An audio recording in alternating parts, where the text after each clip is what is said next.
Hey guys.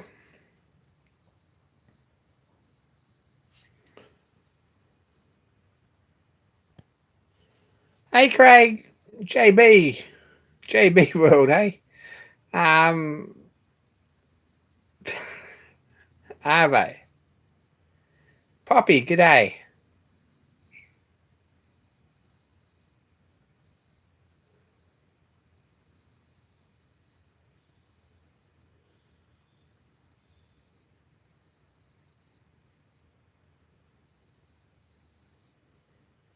Hey Stephen.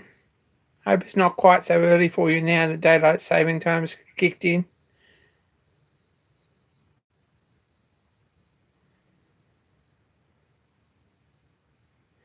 Tom, g'day. Good video, Tom. On Steamfest. Of course we're gonna put some pressure on now for you to build your own. Mark Osborne, g'day.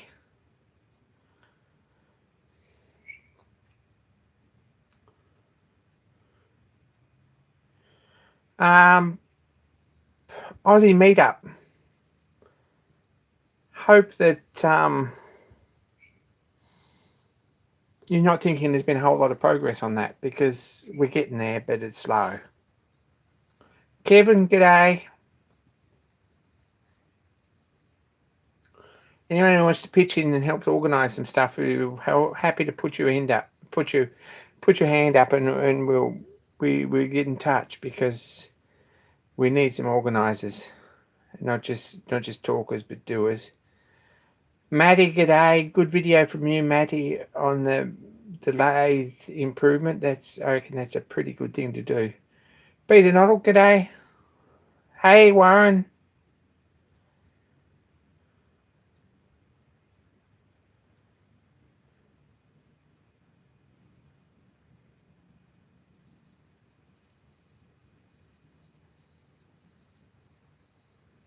Mancake, g'day. John Creasy, hello. Joseph, good to see you. Go Create, g'day. Anyone who's looking for something to watch should go and check out Go Create's videos on Go Create Hobby Machine Shop on building a live steam locomotive. Excellent series. Good videos. David, g'day. So we're up to date. I'm guessing there's others there as well, but I think I've got all the names. Don't know what I'm going to share with you today. I sort of blew everything and put a video up on the thread cutting attachment. So no more updates on that. Nothing I can share there. We're right up to date.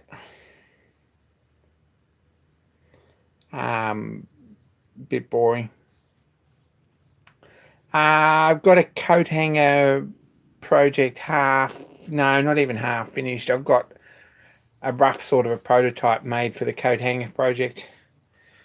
There's a bit more work in it yet. Maybe next week. I was thinking that I might have had a sort of a big reveal tonight, but it's not going to happen. Sorry. Life's got busy. Not going to happen. So there's not a whole lot of progress on anything, really.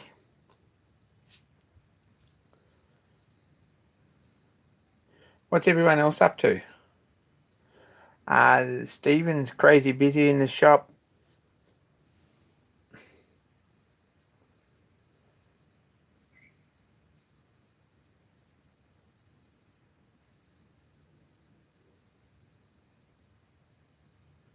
That's awesome, Craig. That's pretty exciting. I've sort of decided I have ideas about what I'm going to do, and it's a bit complicated, but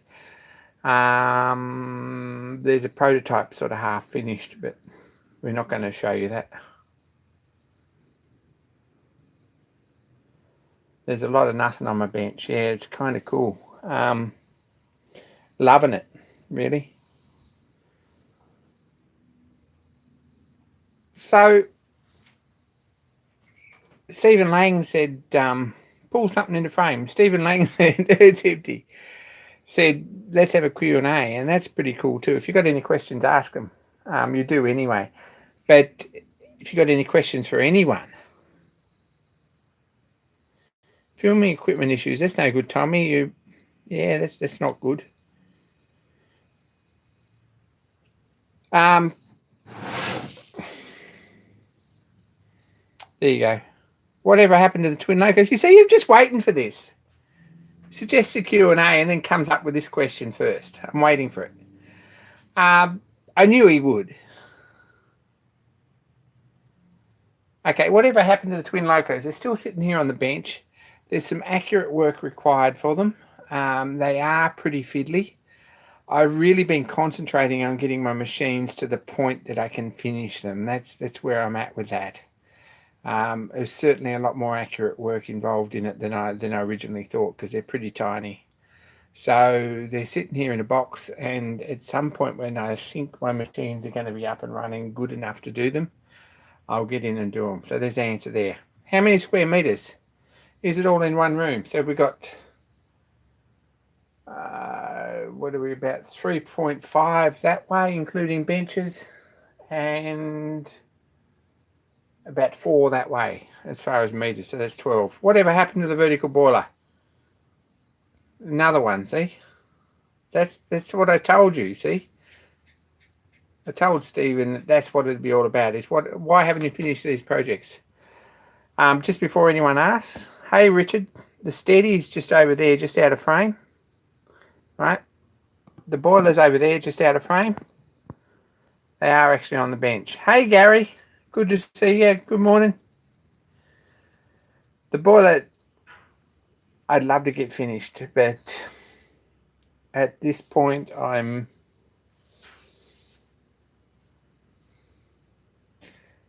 same deal really, trying to get the lathe and the mill up and running to the level that they need to be to finish projects like that.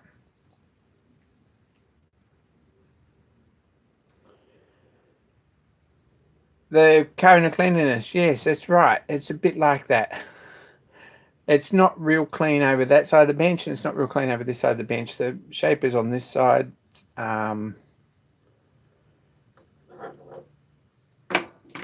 Actually, if we have a look, this is half set up, this little surface plate. So I might actually even run a cut over the top of that at some point. So that's working there pretty. That's a job that we might do at some point. The mill DRO is fantastic. I really need the other axis. And morning Chirpy. Craig, I probably nearly would. That might be a fun project. Let's have a working bee and do it. You organise it. We'll be there. The DRO is fantastic, actually. You use it all the time. I need the other axis, and that's a bit cramped, and I've got to save up some more money for another scale. It shouldn't be like that, but it kind of is at the moment. So the dollars that I have got have sort of run into this, put into the Stewart 400 and into the lathe attachment, but either or, and some postage today, which is awesome. So if anyone thinks they might be on my mailing list, there's probably a parcel coming. So there you go.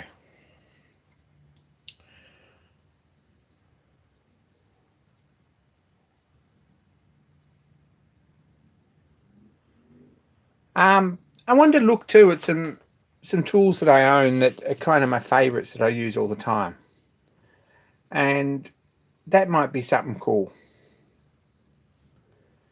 Got a few handmade tools, and they're excellent, really. This box here come from John Creasy, and it's got a set of parallels in it. It's also got a couple of tablespoons of silica gel in the bottom to stop them going rusty.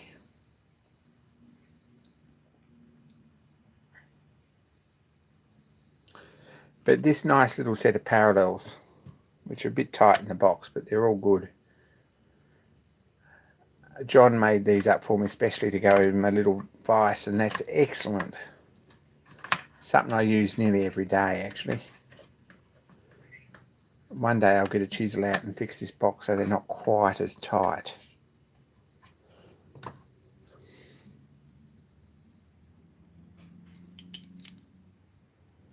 Usually if you turn one of them around, they'll go in nicely.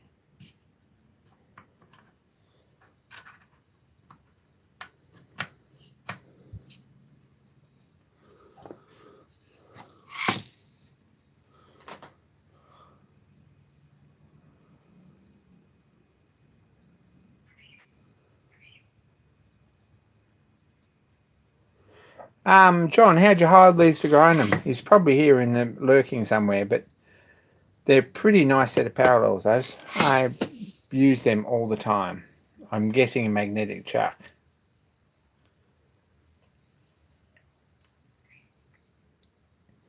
Yeah, Craig, what made you settle in Tassie of all places? What a crazy place to go.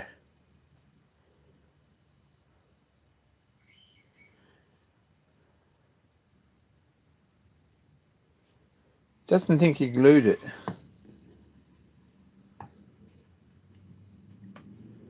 See, it's the sort of thing that makes us a little bit sort of worry about you, Craig. How many wives are there? And where are they buried?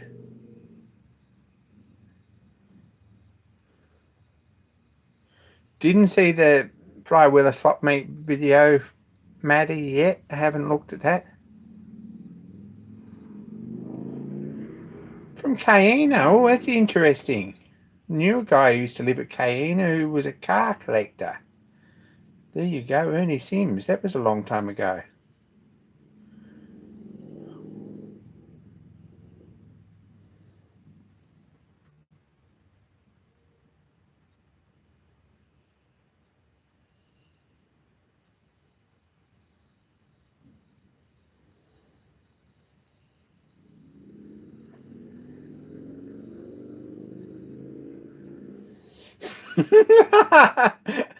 Yeah.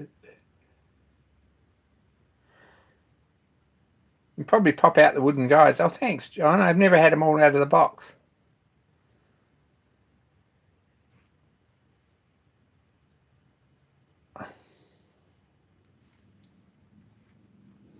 We'll have a look later. Anyway, I need to find some little desiccated containers with a mesh top to put silica gel in, just about that sort of diameter. I think they're available. I've seen them like a little plastic container with a mesh top. Probably could print some, but I really don't know if I can be bothered. To put silica gel in for these things.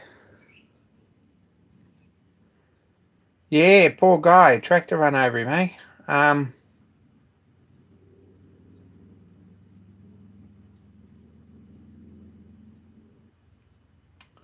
He had some pretty seriously nice cars, actually.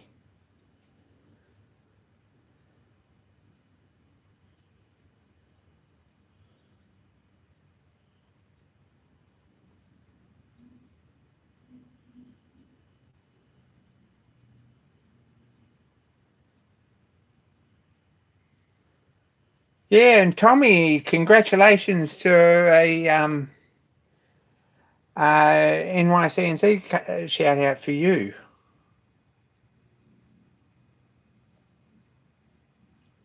I don't know, Stephen. They're an awesome set of parallels. That's 60, 70 mil something wide. They're just right for my little vise, for the little grinding vise. That's kind of where they're excellent for. They're a nice set of parallels.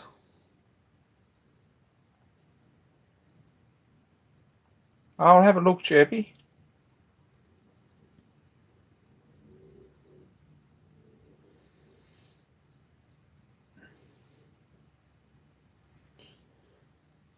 Okay, so they're 01. That's pretty flash. I didn't know that. I could harden them and send them back, but there's no point in it. All it does is take the edge off tools when you get stupid.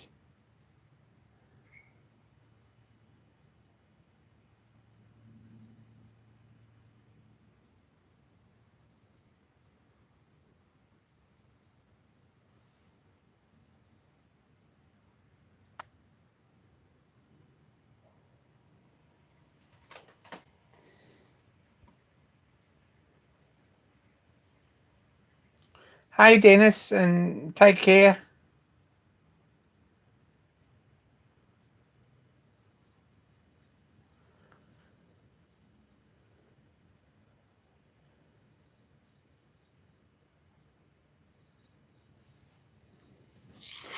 The other set of tools that I use just about every day. Can't live without these, and you all know what these are.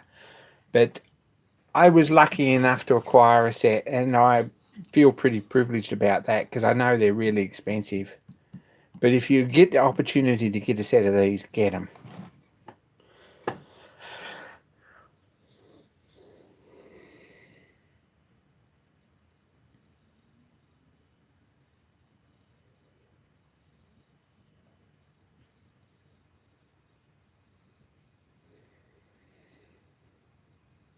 Craig, it's possible, I think, to make high-grade mill ones too.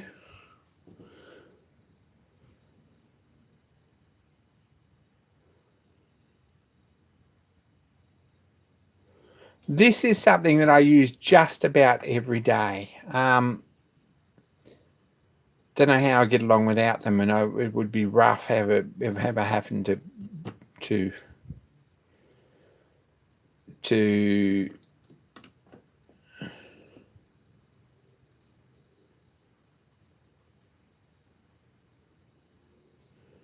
as you do, John, as you do.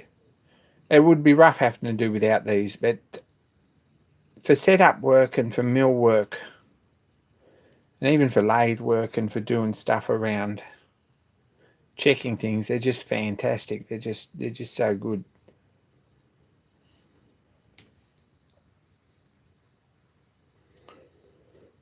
I think they're available, but I reckon they're a bit scary expensive. There is a kit. Did you finish your kit, John? John bought an unground kit, which might be a fun job if you've got a grinder. This is another tool that I use all the time. This is a Randy Richards scriber. It's a carbide tip.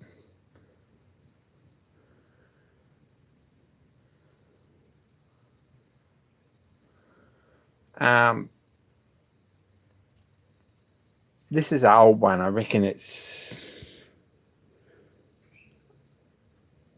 2016. Now I've got a couple actually, but this is the older one. And this is the first one I owned. I noticed he started again this year making this design again. So they're pretty awesome if you want to support one of our creators. Randy Richard makes these. They're so good. But they're my favourite tools, I think, in the workshop.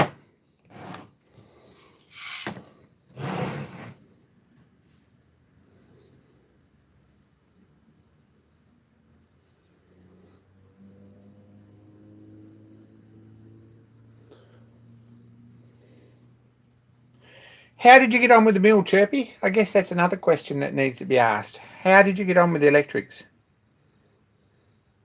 Did you get it sorted?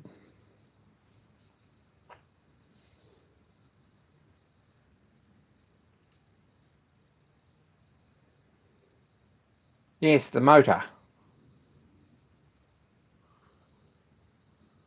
Oh, good. That's excellent. Was it a serious problem? I didn't see an update on it. I guess it was probably there. I just haven't looked at it yet.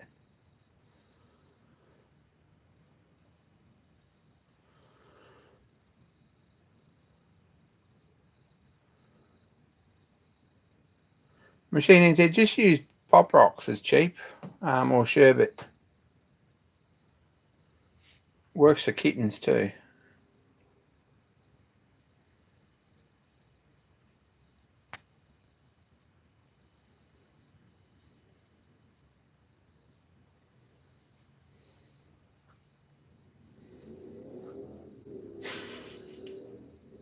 I gathered that's what you meant, Kevin. This thing over here, Secret Squirrel Business, Codanger 2020. No more information on that.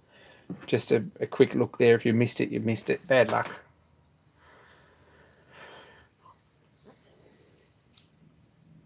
What other projects have I got to do? There seems to be a bit of an influx of launch parts at the moment. I bought a faceplate from Germany, and it's still on its way here somewhere.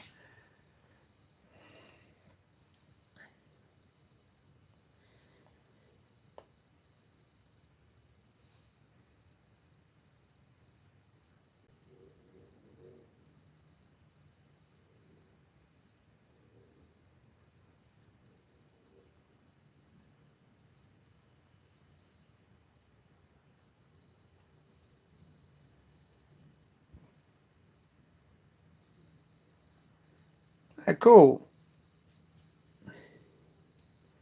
So we're back out of frame again. There's nothing here. This is a project I need to get onto and fix. I've got a set of these. I don't know, everyone probably remembers that. I have a set of these, or two sets of these nearly, and almost a set of these with a couple of spares and one missing. These are thin piece or large diameter collets anyway, for holding thin pieces for central, and these are for holding the center of thin pieces to machine the outside, so they're a ring chuck basically. Now there's some problems with these. I just dropped that on my toe. Anyway, yeah, that was a really good video. I watched that. Chirpy, that's kind of cool. Good idea. He featured it on his Instagram today as well.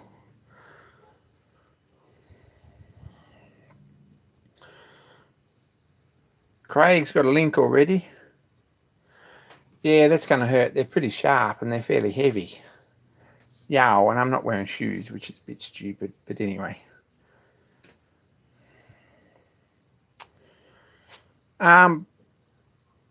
These are bent.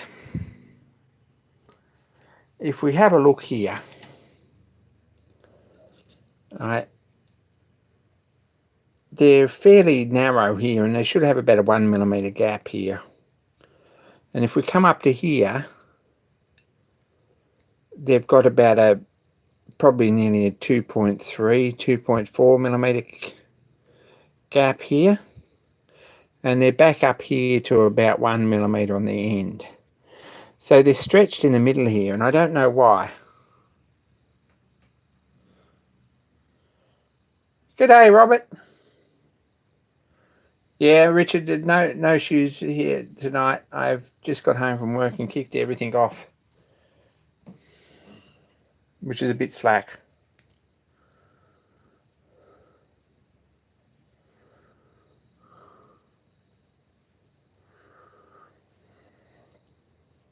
So how do I straighten these?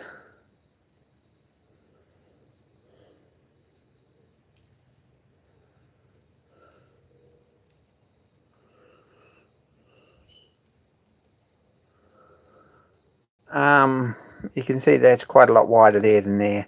What I think I'm going to do is make a collar that goes over here. Big hammer, Joseph said. Thanks. Hey, Anthony.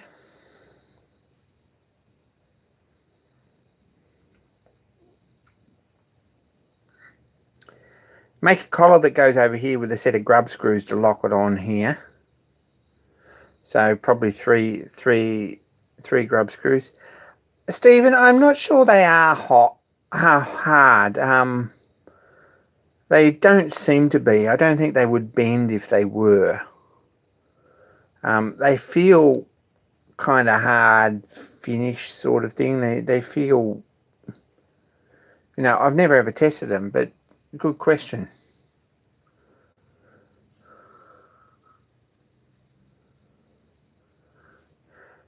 Well, that's probably a good option. I was going to make a sleeve here with three grub screws, then another three grub screws here to squash it in, and then shim these at the front so that see if we can move it back, because I think we could straighten them. They're too good to throw away, and they were expensive.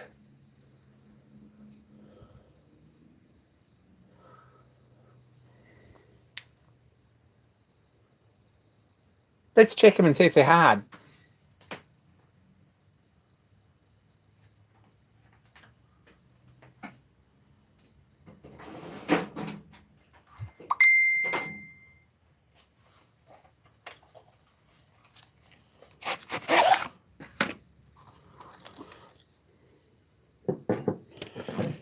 This is another tool I can't live without. Just so you know, these are about the best investment you ever make, I think. These are awesome.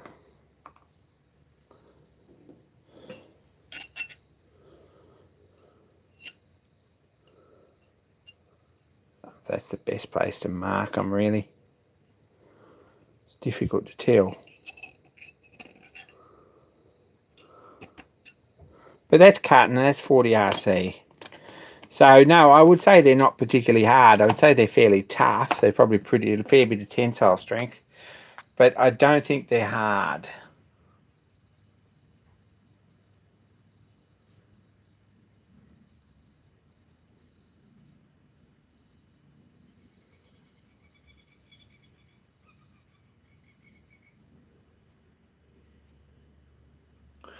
Man Cave, I guess you're talking about these.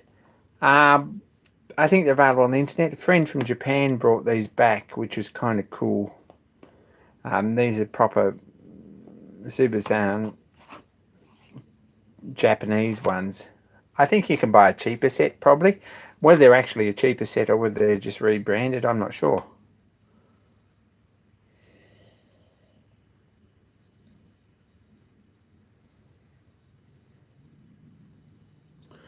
But they're fantastic, really. But the softest file touches them along reasonably well, so I'm guessing they're probably 40, 35, 40, something like that RC, if that, which means that they're probably some crazy tensile strength, which is what they should be. If they're like a molybdenum steel, they've been annealed to a fair bit, and then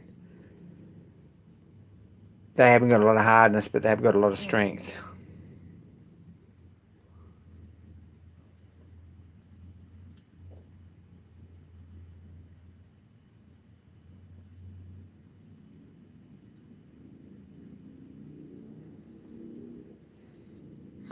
But they're pretty awesome.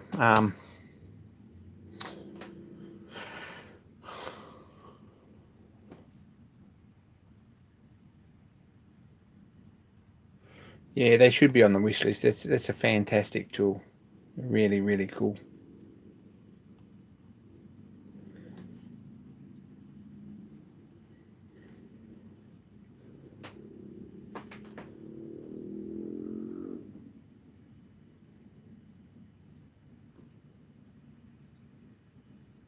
There you go. Chirpy's the resident chemist here. He's doing really well.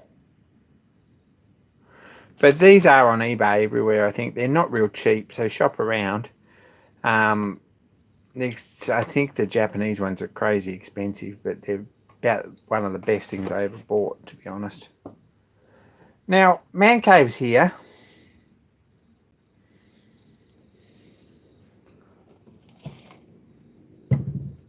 And I bought some tool steel drops off him.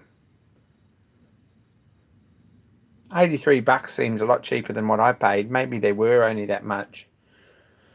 I don't think so, though. That's a pretty good price. I had a feeling they were more like double that, but I can't really remember. Yeah, I'm not talking much because I'm kind of following the bentonite clay conversation. I'm learning lots here. Man Cave sent some D2 drops. I've got this.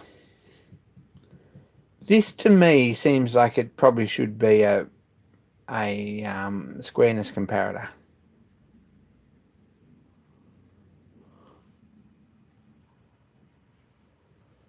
Yeah, under 100 US, Steve, because I reckon, Steve, that's about what I paid for mine, is about 100 US, something like that.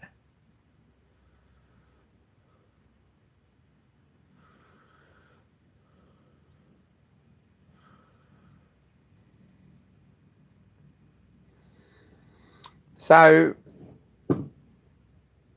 at some point when I got nothing better to do and no other projects, that's going to be a project, I think. See what we can make out of this block of steel. Still not quite sure if that's what it's going to be, but it might be cool.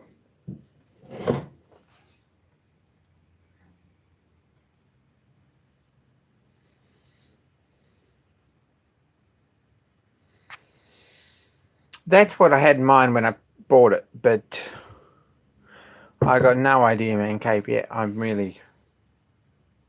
How accurate are those files? Well, they got made in Japan on them, and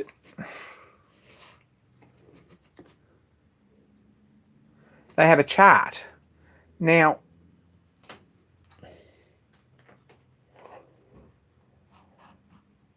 HRC 40 file says it's 40 to 42. 45 is 45 to 47. And so on. 65 is 64 to 66, roughly. So they do have a bit of a chart and some directions for use. I've never translated this. It might be fun to do that at some point. But I would say that they're probably, short of a decent hardness tester that's been calibrated, they're probably pretty good. They do take a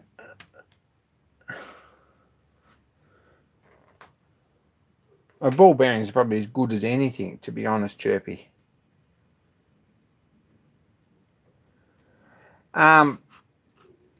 They do take a little bit of messing around to get what you think might be a really accurate reading. Usually I've got to fiddle and mess around and get backwards and forwards before I get something that I think is going to be exactly what it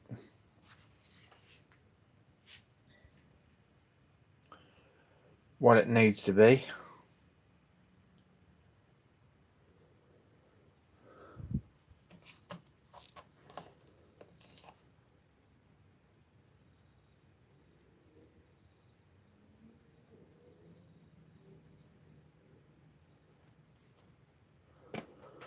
I'm still looking too. If anyone's got any idea of a source, ask the Brains Trust here a bit. I'm looking for 40 by 40 millimeter 12L14 or 1020, something like that. Struggling to find it. I had a supplier who said they had some and then it fell through. So I'm still looking for a set of, or for the pieces for these. So that's why this project's ground to a halt. And when it arrives, or when I manage to source some, I guess I'll get back in and do this. I've had a good think about how to make a jig to set these up on the rotary table to machine them, rather than use the four-jaw chuck, which I don't think is really up to the job on that little rotary table. So, had some thought. 50 millimeter needs to be square. Sorry, Glenn.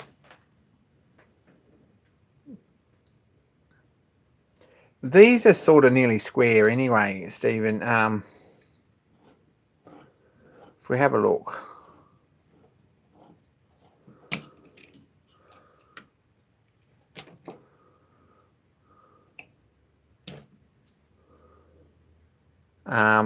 This is what shape they are. So it's probably a lot easier to cut them out of square than to... It would have to be, yeah, you're right, it'd have to be 80 mil round, and there's a lot of material to come off there, and I'm not really in the mood for that.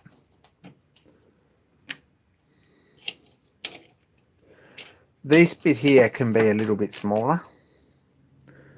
So 25 by 40, 25 by 45, something like that would be plenty big enough for those.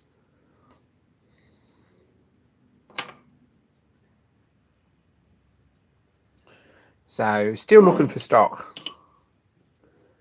And eventually, now Stephen went to all the... You could make 3 of about 80 mil stock. You've got to cut it up somehow, and I'm not really feeling the love there.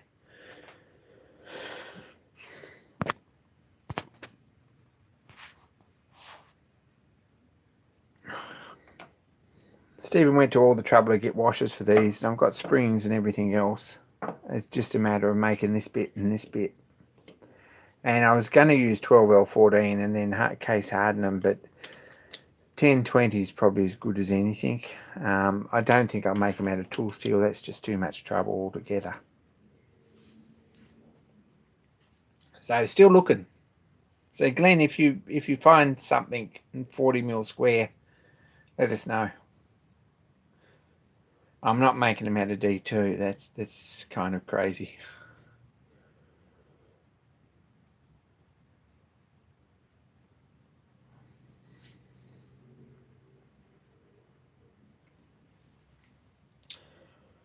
Other updates.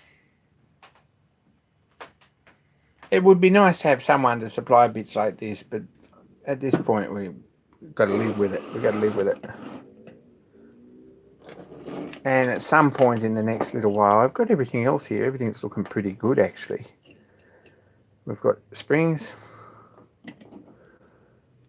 washers, toe clamps, T-nuts. It's just a matter of making those bits. I've got a plan for cutting the steps. I've got it all sorted out. Okay, well, we might have to live with 1045. That sounds like hard work, but it might do. If it's got round corners, it's probably 1045.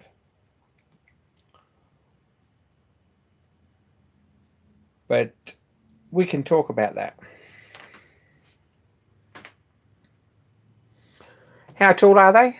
This one's the tallest one, and that's about 40 millimeters tall. They need... I don't even think they need a spigot on the bottom of them. I've worked out how to do them without, I think.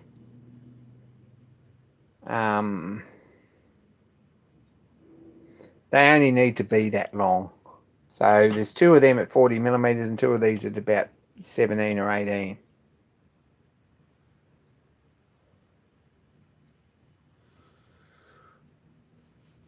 Yeah, I think I'll just make them from some sort of bar. We'll find something. Probably it wouldn't be a huge deal to cut a couple of drops of 80mm bar and cut it in 4 parts somehow. That's probably not a big deal either, to be honest.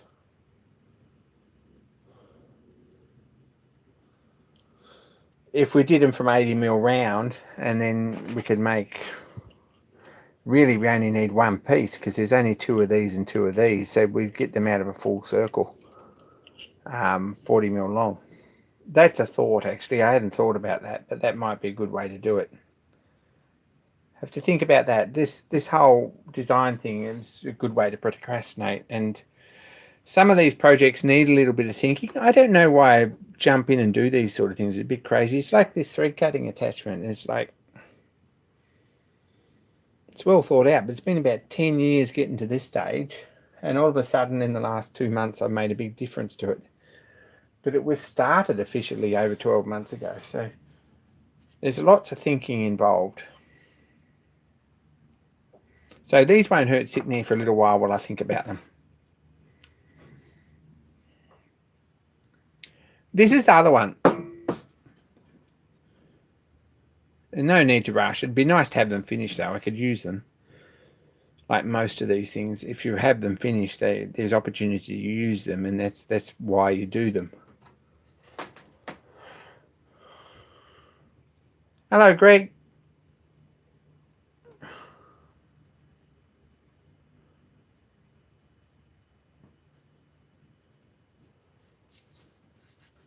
Probably chirpy, even more crazy. This doesn't unscrew. It looks...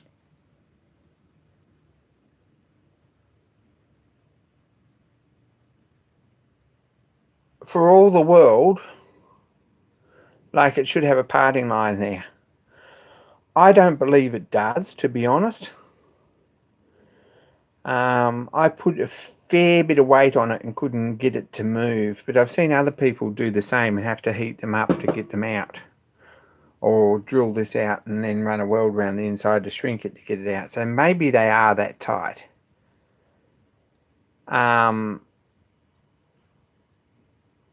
Keith Fenner took one off one of his, a Criterion head, and he ended up drilling it out and welding around the inside to shrink it to lift it out. So the thing that makes me wonder about it is that there's only enough room in there for about 10 mil of thread, something like that. I've never pulled it apart. Let's do that.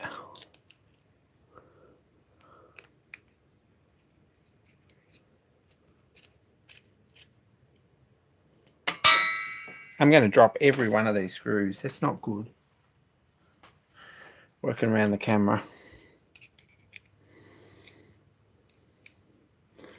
Of course, these are all different sizes.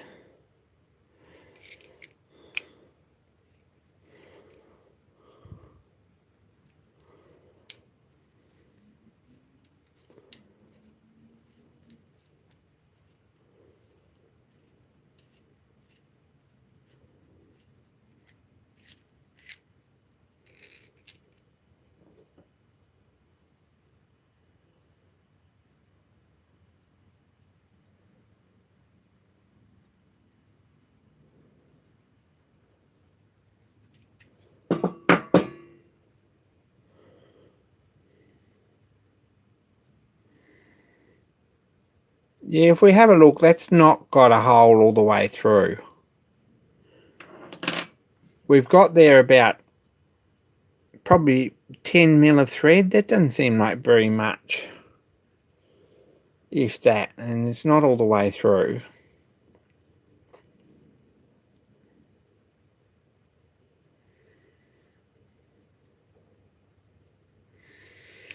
So I'm not confident, to be honest, that it unscrews.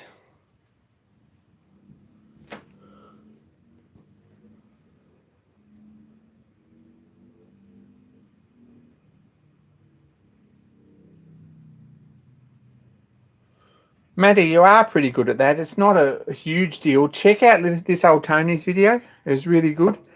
Check out Eccentric Engineering's Instagram and Facebook feed, because they have a lot of pretty cool stuff, and he's shown a couple of really nice little ones. Maddie, you should make one. You'd be good at that. It's not a huge deal to get it right, I don't think.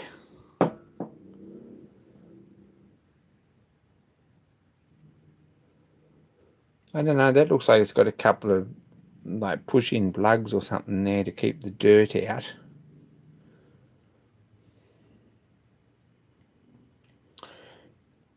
You've both got shapers. I'm not seeing where that dovetail is really an issue. They're both dovetails that you could set up in the shaper and run through pretty easy. This one's just bored. This one here, the dovetail, you could cut him in the shaper, but he is open. This jaw comes off, so it's kind of open edge, so it's not a big deal to make the two parts and then set them up in the shaper, I think.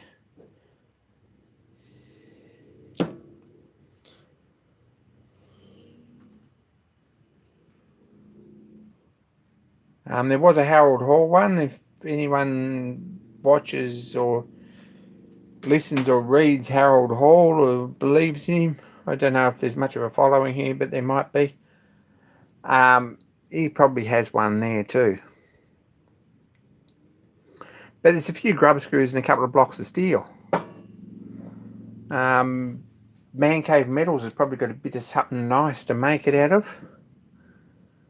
I'm not sure if I was going to thread the back of it, I'd make a big thread, not a small one. And one piece is certainly a lot better if you can. And then it's got a fine thread in there, and this basically sits in a groove there like that. So that groove is machined out to fit like that to move it along. That's all that is. Very, very simple. And a fine thread that's, whatever, this one's 5, 10, 15, 25 thou per turn, which is 25 there. Oh, someone can work that out. You can work that out. You're good at math.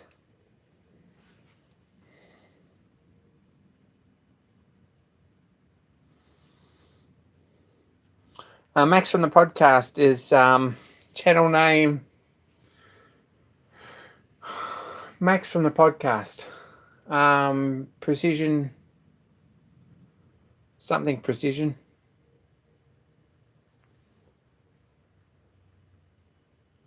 Joy of Precision, that's it.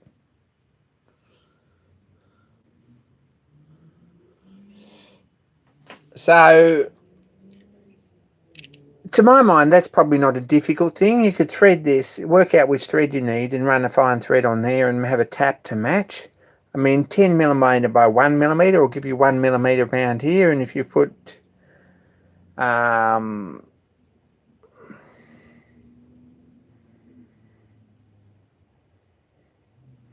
say 20 divisions on there, that's the 20th of them. Oh gosh, my math brain isn't working.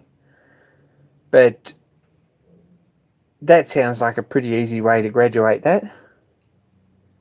The thread on this will be 40 TPI, you're right, probably. The cogwheels, Justin. Thanks, Tom, for the link. So that's got a place for a hex Allen key there. Probably isn't entirely needed. You could drill this out a bit bigger and put a cap head grud screw in there to hold it and Loctite that in if you wanted to do something really easy. It'd probably be alright with a screwdriver slot across it without too many issues.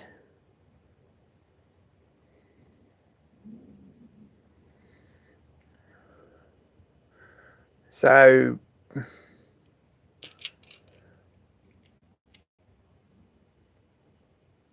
set that up either on the faceplate, on an angle plate, or in the mill, and bore this out here to match this, or bore it out and then machine this to match it.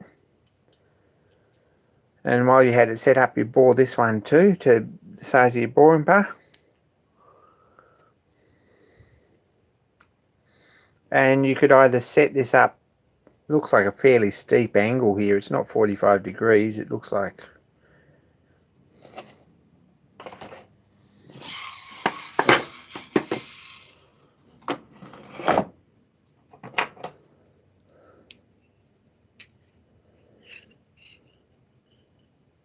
It's steeper than 60, so it's probably 70 degrees, something like that. 75 maybe. 3 grub screws in here lined up with these to hold these, so there's one here and one in centre. And one across here for fly cutting, etc., which I don't think anyone ever uses, but it's probably useful. And this fixed jaw has a key in it. We'll take it apart and show you that too, eh?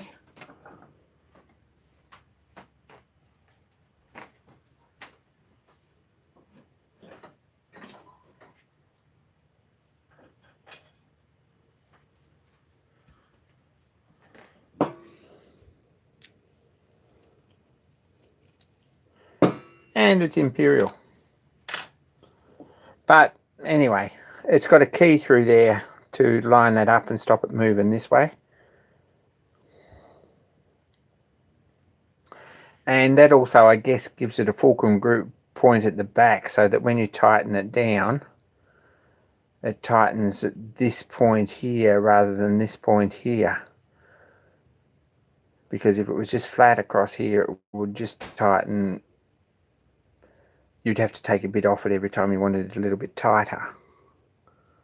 So I'm guessing that this sticks up a little bit further than it's, oh gosh, can you see that?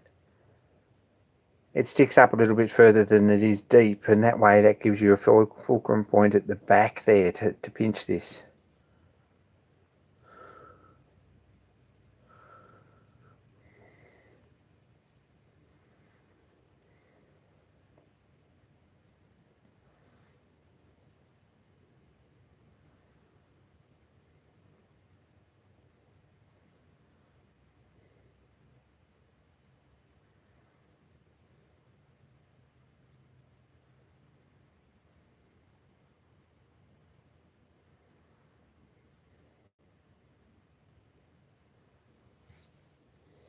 Yeah, that's true. They're not expensive.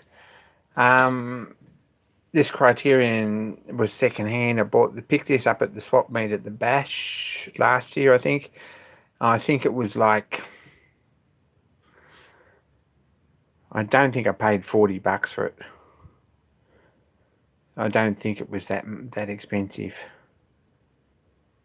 So there you go. Anyway, Matt, you totally expect to see a project. If you need a hand with it or any measurements, let me know. But yeah, there was a lot of bargains to be had, and some of them I've not used yet. This was one of the ones that I have actually used occasionally. But it is a pretty nice job, actually. Everything fits together nice.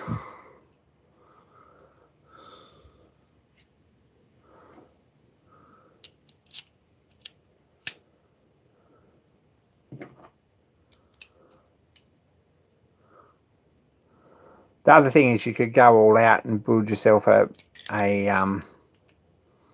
rotary broaching tool to put hexagons on everything and squares.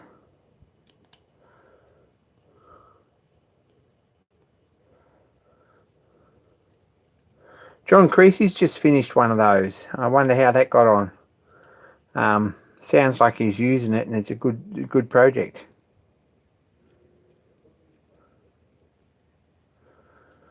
He built the Hemingway kit. Sounds like a little bit of a tricky project, but probably good fun. From what I've heard is that it's not a particularly simple thing, but these are just Umbracos in here is to hold it all together. So all off the shelf fasteners. 2mm brass screws. I could do them with a file. I've got a file that size.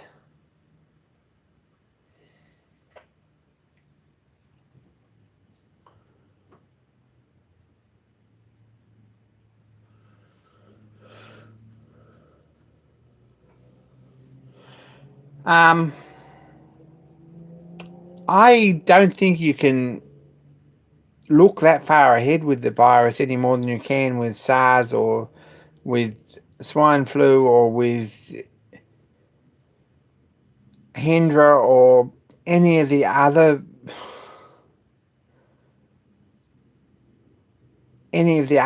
major viruses in the last 20 years, and there's a lot of them. And I don't think you do yourself a service by not saving up just in case they don't have it. So,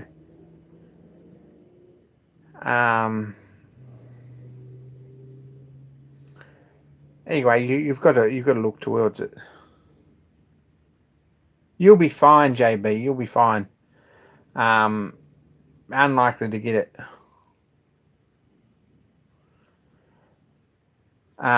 Wear a magnet. That's the answer, JB. Because the smart dust sticks to the magnet, then it doesn't get in your system, and then they can't turn the virus on and off. There you go. There's today's conspiracy theory.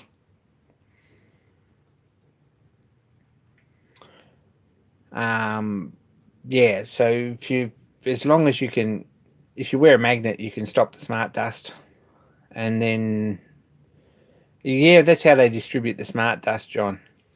It's got nanobots in it, and we've all got the virus already, and it's been laid many years ago. So all that they're doing now is finally bringing online a system to turn it on and off.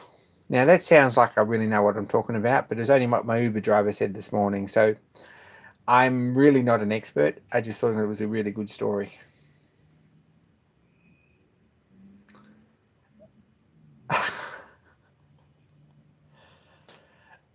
You say phrase to wrap your head in toilet paper. I haven't actually seen anyone yet, but I wonder if I get my picture in the news if I did that at work tomorrow.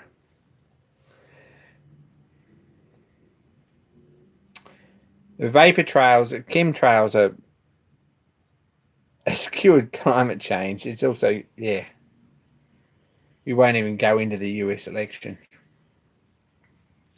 But I shouldn't laugh about that. People actually believe this stuff.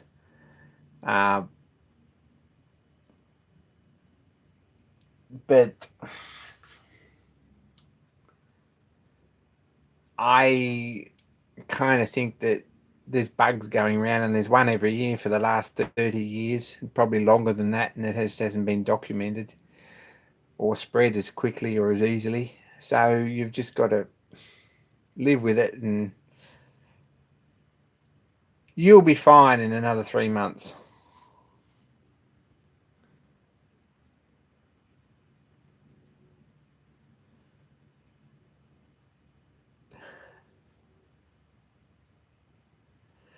I don't get the idea of the toilet paper. I really haven't got a clue about that, because it's a worldwide shortage. I mean, none of the stores anywhere in the world have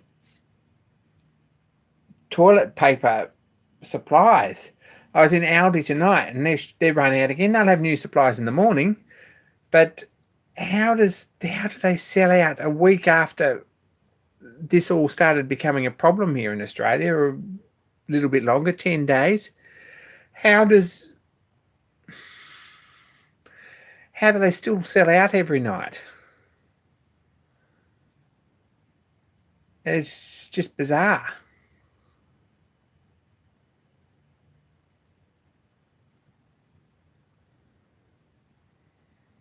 It's crazy, and I don't think it's going to stop the nanobots in the smart dust.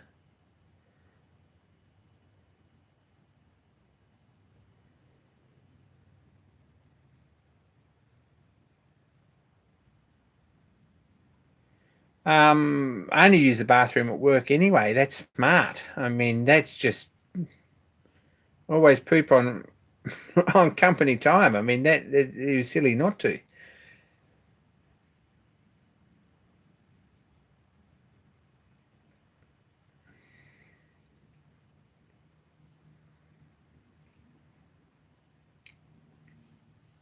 There's no hand sanitizer, and probably because we've stocked up on it at work. Actually, we haven't stocked up on it, but we did go out and stock up on isopropyl alcohol, because we're expecting that'll be the next thing. And we can't live without it, to be honest. So I've got a cupboard full of isopropyl alcohol and a couple of big bottles of hand sanitizer that we've had there for 3 months.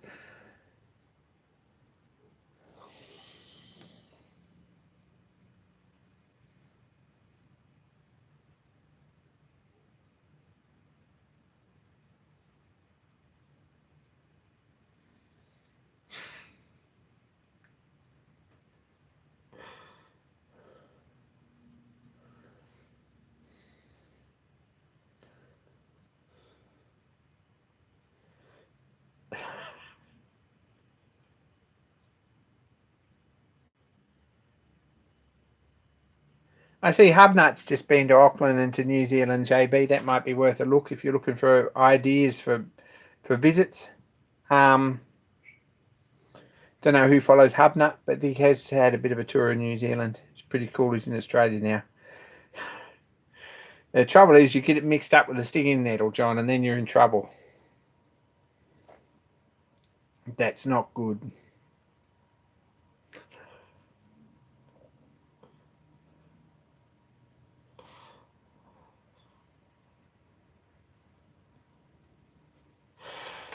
Sorry. You gotta watch that. Anyway. Yeah, run it under the tap is probably the best. I mean, rather than hose it off, hoses kind of, you get a splatter. Whereas if you just run under the tap, at least it just runs away.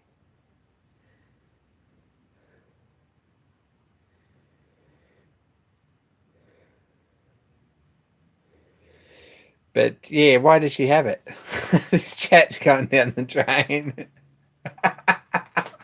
I don't know about you guys, but I sort of think, well, it's a bit ridiculous.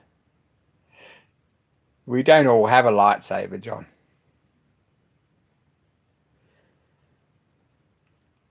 Anyway, we've put up with us for an hour and I never had anything at all to talk about. So that's not a bad effort. I really had nothing.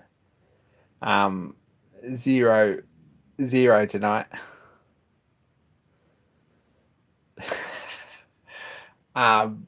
Nothing. But anyway, we've managed to get through.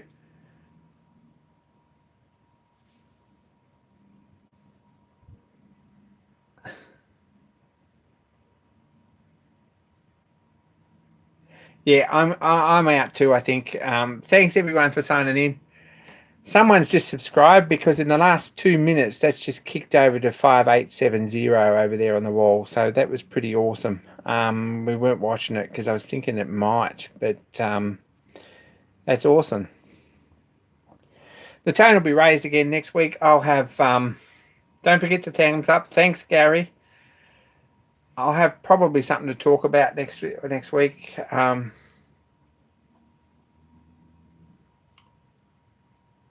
Where, Maddie? Where? I see nothing. You know nothing. Yeah, it's time to go. Yep. Okay. Ta-da. See ya. I'm out. And be kind to each other and the toilet paper people.